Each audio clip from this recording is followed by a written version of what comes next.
Hello and welcome to this lesson on how to play a G chord on the ukulele. We'll be starting right away, so as soon as you're ready, grab your ukulele, put yourself into playing position, click like and subscribe, and let's get started. Begin by placing your thumb behind the fretboard, keeping it well hidden. With the tip of your second finger, press down on the second fret of the first string. Then, with your third finger, press down on the third fret, second string. Finally, with your first finger, press down on the second fret, third string, like this.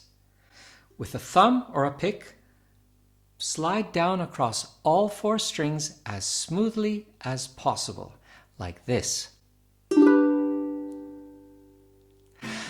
Thank you for watching. Keep up the good work. Good luck and see you next lesson.